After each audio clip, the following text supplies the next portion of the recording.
in diameter and 6 meters length. I want you to know the divisions of the small intestine. So the duodenum or duodenum, depending on where you live, uppermost division, approximately 25 centimeters long, and it's shaped like the letter C. Okay, I want you to know that.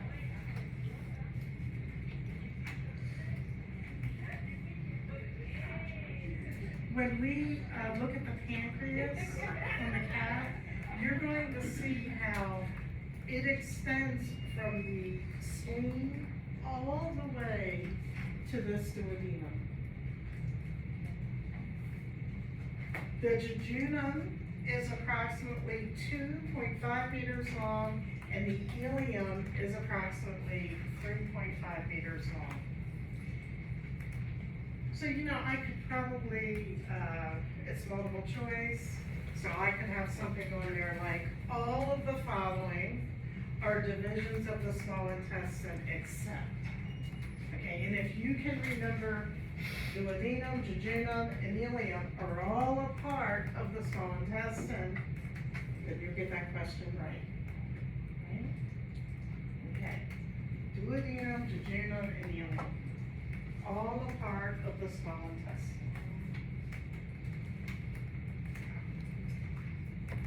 On slide 3, the only thing that I want you to take from this slide is that the small intestine has lots of microvilli. And if you remember, when we talked about microvilli last semester, what is the big function of microvilli? For absorption. And that's why the small intestine, its main function is absorption. So I want you to know that. Okay, lots of microvilli.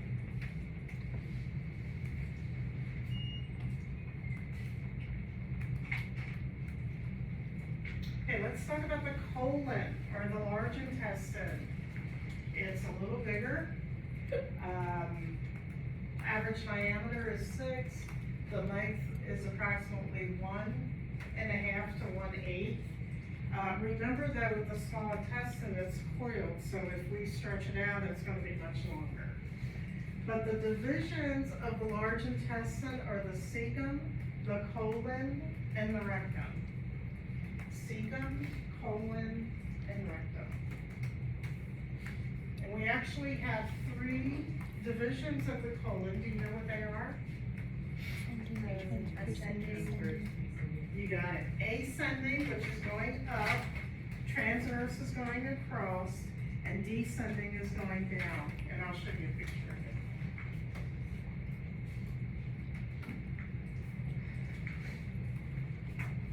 it. Okay, my nurses, so let's start way over here. Here's your appendix that is actually communicating with the cecum, and the cecum is part of what? We just said it. The large intestine. So in your notes, I want you to know that the appendix communicates with the cecum, which is part of the large intestine. Now, I can't show you the appendix on the cat because cats don't have one. So cats don't have an appendix. But I will be able to show you the cecum.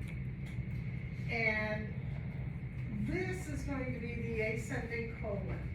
Ascending because it's going up. Does everyone see that? Ascending. And then transverse is going across. So that is your transverse. And then going down is going to be your descending colon. Descending colon.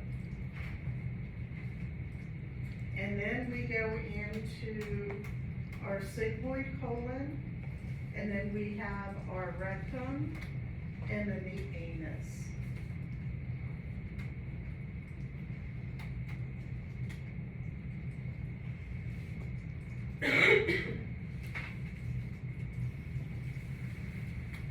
And as you can see, the blood supply to the colon is quite large. We have the splenic vein, we have the aorta, and we'll be able to see this on the cat, the hepatic portal vein. So what happens if someone has colon cancer?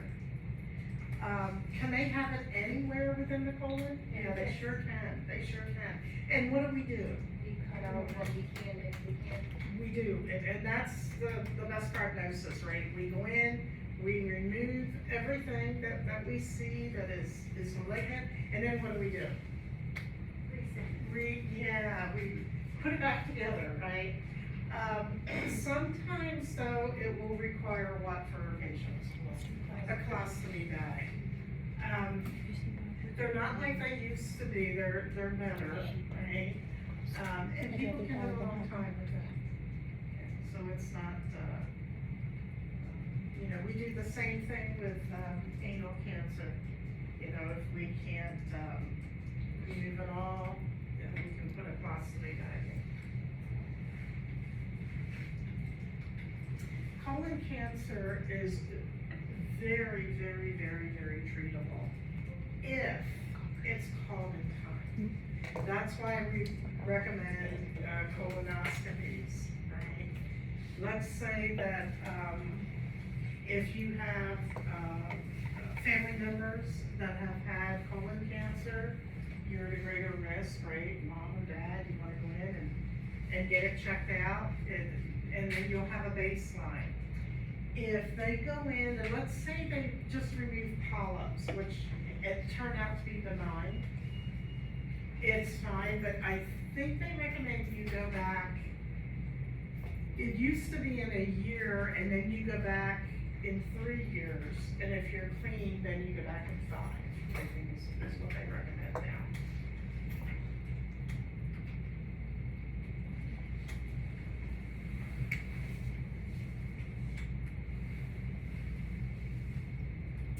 So ascending, vertical position on the right side of the abdomen. This is basically just the anatomy part. It's telling you where they're located. Transverse colon passes horizontally across the abdomen, above the small intestine. Descending colon, vertical position on the left side of the abdomen. Sigmoid colon, lower part of the curve joins the rectum. Sigmoid colon. So that's your 4 divisions of the colon. Ascending, transverse, descending, and sigmoid. The rectum is the last 7 or 8 inches of the intestinal tube, and I want you to know the terminal inch is the anal canal, and its opening is called the anus. So I want you to know that about the terminal inch.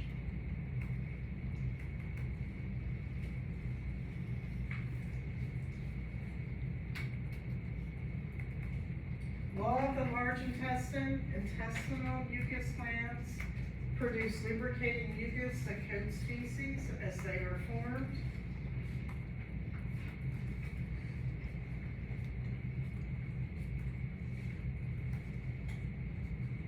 The appendix, I want you to know, is an accessory organ of the digestive system. It's 8 to 10 centimeters long. You already know that it communicates with the cecum, which is part of the large intestine. And the appendix is a reservoir for beneficial gut bacteria. Of course, we all know what can happen to the appendix, so, right? It can rupture. So here is a nice little visual of some of the things that we just talked about. So here is that mesentery that I was talking about. It's in between the small intestine. It's called mesentery. And then we have something that actually covers the entire colon and intestine area, and that's called the greater omentum. The greater omentum. And I'll show it to you, but to me it reminds me of an apron, and it comes down and cover this entire part. Okay, and it's for protection, obviously. The greater or no?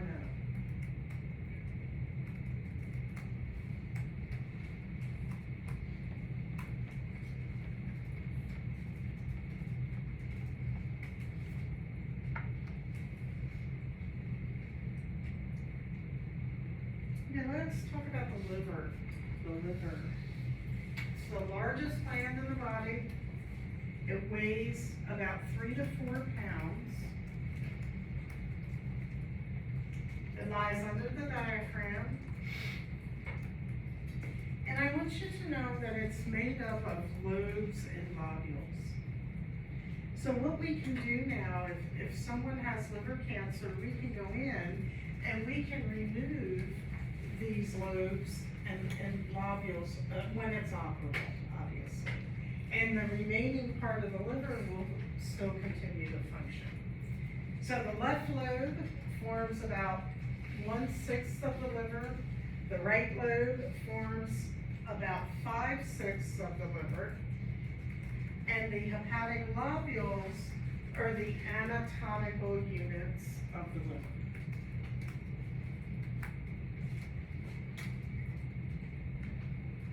That's what a normal liver looks like.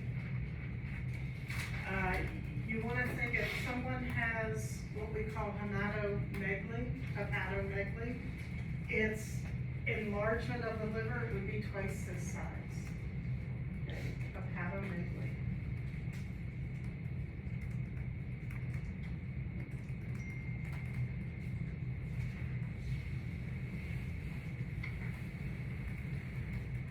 Bile ducts, small bile ducts form right and left hepatic ducts. The right and left hepatic ducts immediately join to form one hepatic duct. I want you to know that. So small bile ducts form right and left hepatic ducts. Right and left hepatic ducts immediately form to just one hepatic duct. The hepatic duct merges with the cystic duct to form the common bile duct, which opens into the duodenum.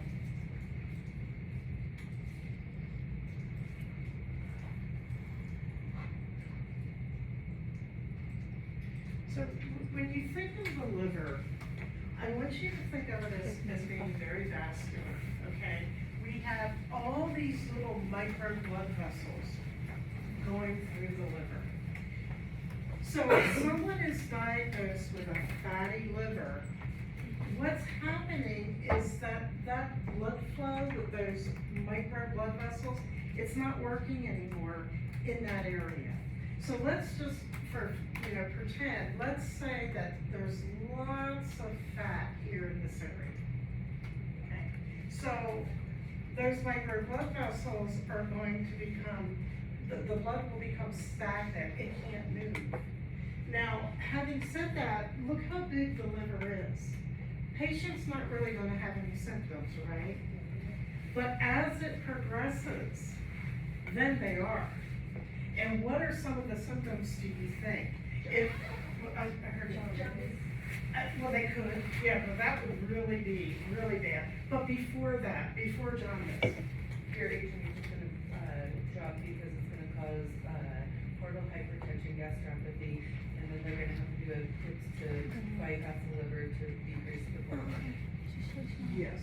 But that's also when it's really, really bad though, right? But I'm getting at, what's gonna bring them in? What's gonna bring a patient in when, let's say, about half their liver is fat? Albumin levels. Albumin levels can be affected, right? But still, the patient's not gonna know, they're not gonna wake up and say, I think my albumin levels are off today. So what would bring them to the doctor? What would, They could be jaundice. Sensitivity. okay, jaundice comes later though. Pain sensitivity. Weight gain. It's gonna Weight cause loss. cirrhosis eventually. Yeah, but all before that though, what is going to bring the patient in? How, yeah, I heard it, I think. Tired. Yes, they're gonna be tired, they're gonna be really sluggish, right? And that's where we get the term sluggish liver. Because they'll do lab work and they'll say, oh, you got a fatty liver, and that's why you're presenting with zero energy. That's what's gonna bring them in to begin with. And then we go into all the other things that you said that you were correct.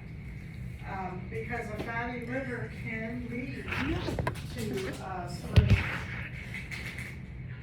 And what's bad about it now, though, is that we're seeing non-alcoholic fatty livers, which we never saw before. Before, a fatty liver was due to alcohol abuse, drug abuse, things like that, or obesity. They were the big things. Now we're seeing non-alcoholic fatty livers, and we don't know why. We're like, how can this be? They don't drink, they don't smoke, they don't do anything. They're not obese. So why do they have a fatty liver? I think, right? What do we eat?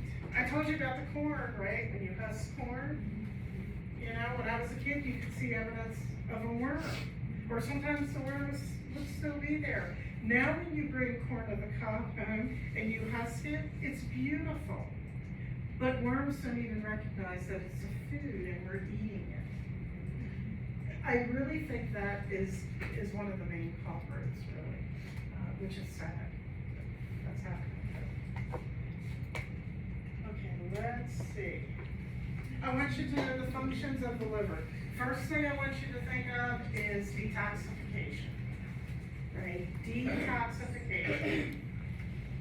Bile secretion. I want you to know that the gallbladder stores the bile, but the liver secretes it. So liver cells secrete approximately 1 pint of bile per day. Please don't miss this on your quiz. Is that why people who get their gallbladders removed can't really eat like fatty Yes, foods? they have to be very, very careful. And when they have to go, they have to go. Yeah. Right? I mean, right away. So remember, liver secretes the bile, gallbladder stores the bile. Liver metabolism carries out numerous important steps in metabolizing proteins, fats, and carbs. We actually learned this when we talked about the blood chapter, right? Remember, what big protein is synthesized in the liver? Starts with an A, you said it earlier. Albumin. Albumin. So the proteins are compromised, the fats, the carbs, vitamins are compromised, right? So you want to know the liver production of important plasma proteins. And we absolutely cannot live without a liver. We can live without spleen, we can even live without pancreas. It'll throw us into type 1 diabetes, but we can live without pancreas. We cannot live without a liver.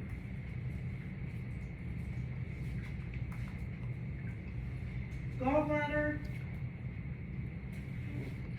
I want you to know, lies on the undersurface of the liver. We'll be able to see it on the cat.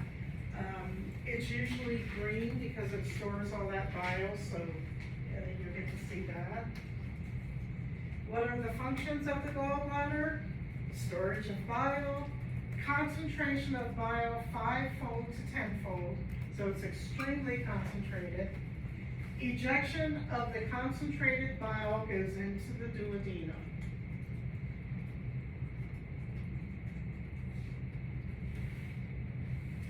And I just thought you would like to see these. These are gallstones. When a patient is having a gallbladder attack and they go to the ER, we usually work them up as if they're having a heart attack because the pain radiates to the chest and we think, oh my gosh. Only to find out later it's a gallbladder attack. Here's the gallbladder with stones before it was removed.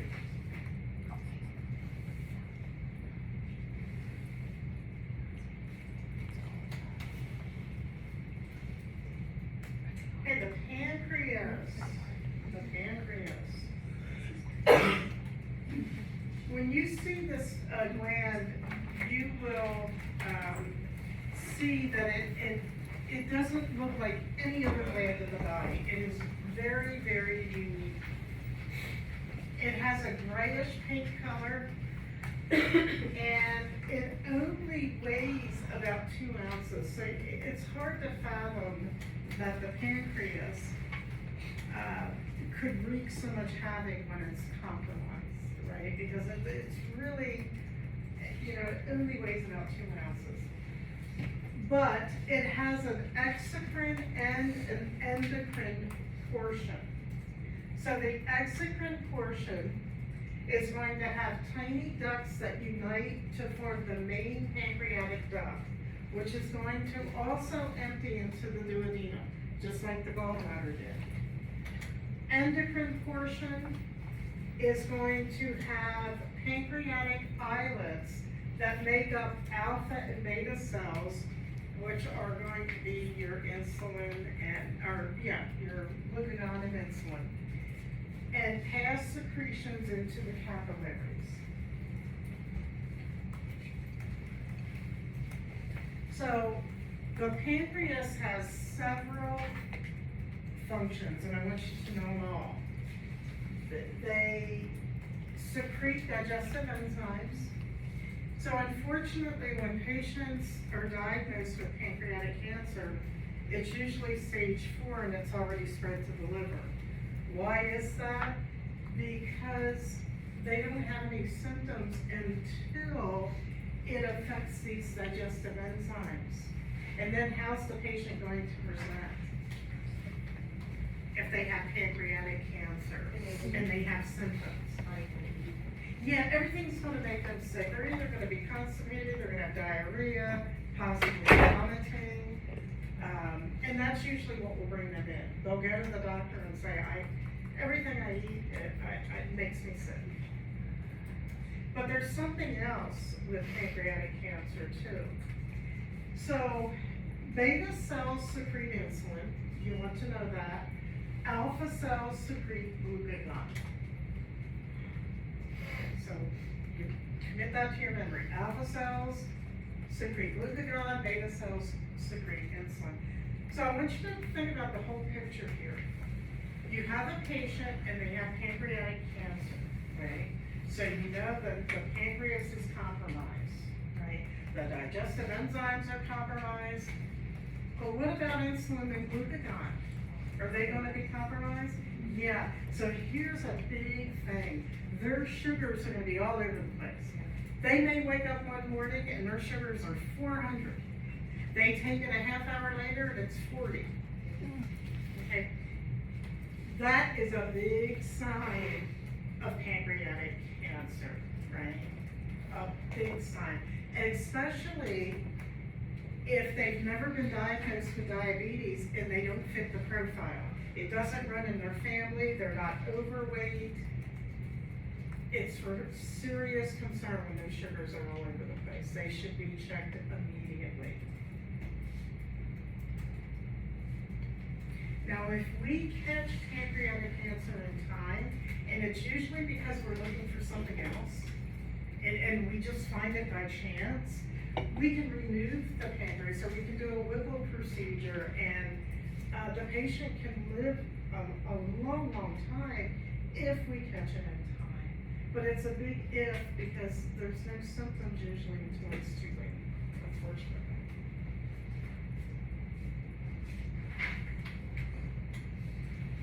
Okay, let's talk about disorders of the intestine.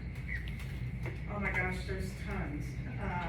Diarrhea, constipation, malabsorption syndrome, diverticulitis, diverticulosis, colitis, irritable bowel syndrome, Crohn's disease, colorectal cancer.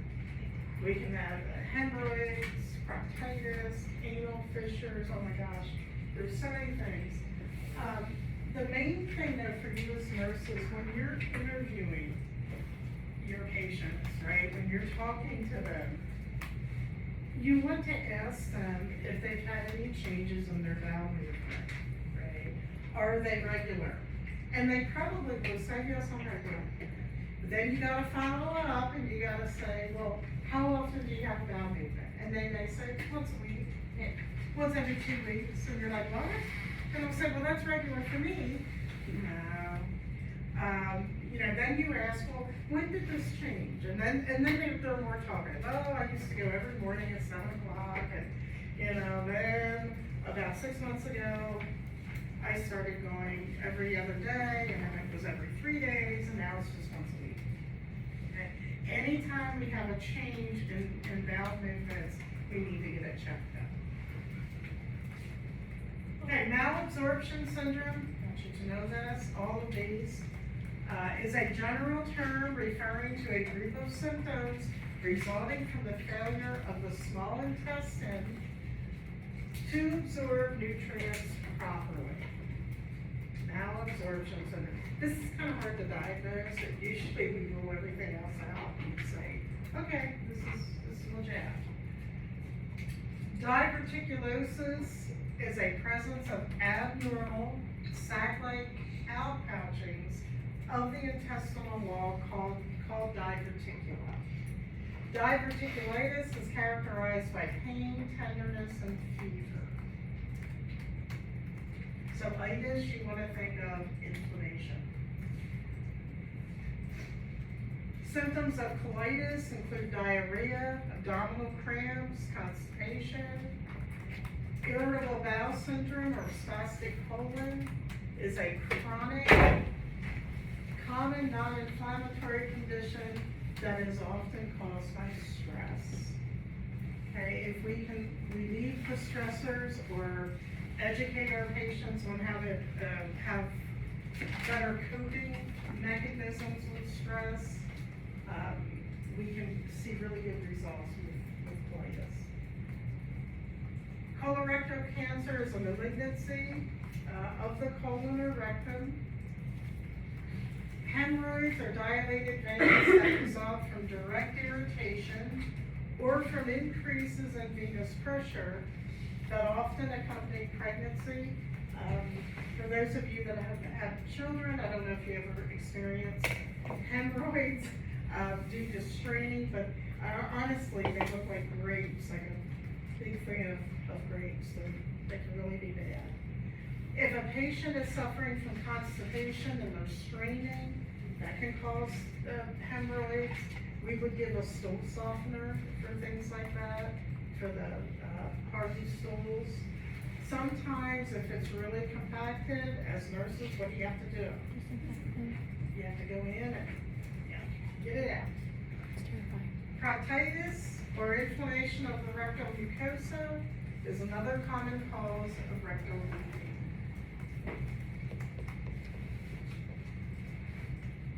One rule of thumb there regarding hemorrhoids, sometimes when the patient has a bowel movement, they'll look down and they see tons of blood in the toilet. If it's bright red, it's good, right? Because it usually is the hemorrhoids or anal fissure tear. But if it's dark, it's bad, right? If it's dark, what does that mean? If it's like a blackish color? Yeah, they got their bleeding somewhere, and that is not good.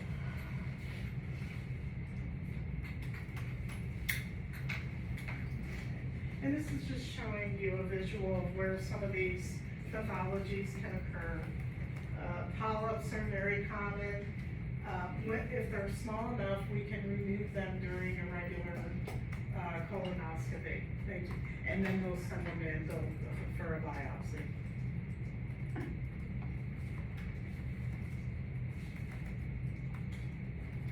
Disorders of the liver and pancreas, hepatitis. We now have a cure for hepatitis C. Psoriasis.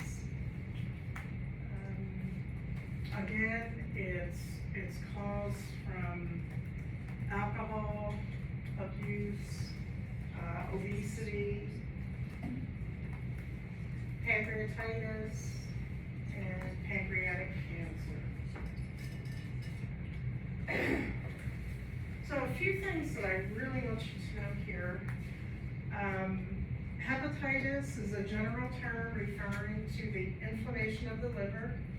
It's characterized by jaundice or a yellowish discoloration of body tissue.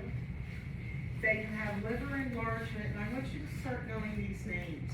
So liver enlargement would be hepatomegaly, right? If they have an enlarged spleen, it would be splenomegaly. So try to remember those terms. Anorexia, abdominal discomfort, and they're going to have gray, white feces. Highlight that in your notes. One of the things they're gonna do next semester is, they're gonna come out with all these different stools, right?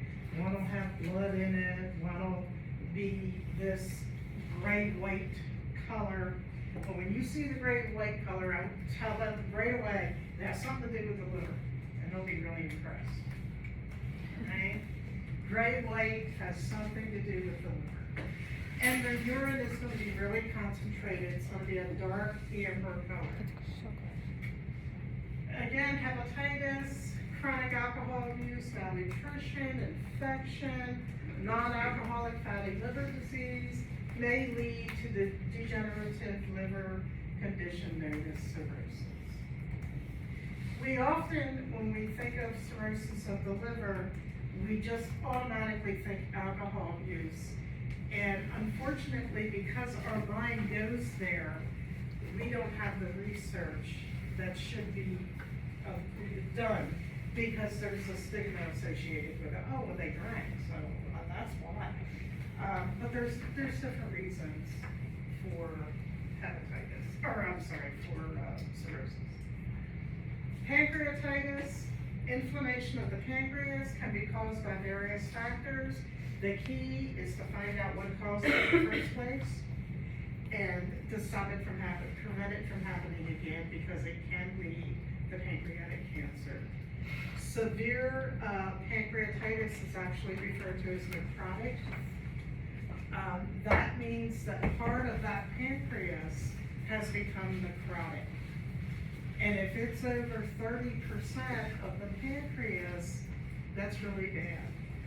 It almost never goes back to 100%.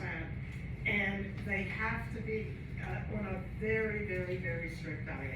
No alcohol whatsoever. Okay, it's very, very strict. Another serious pancreatic disorder is pancreatic cancer.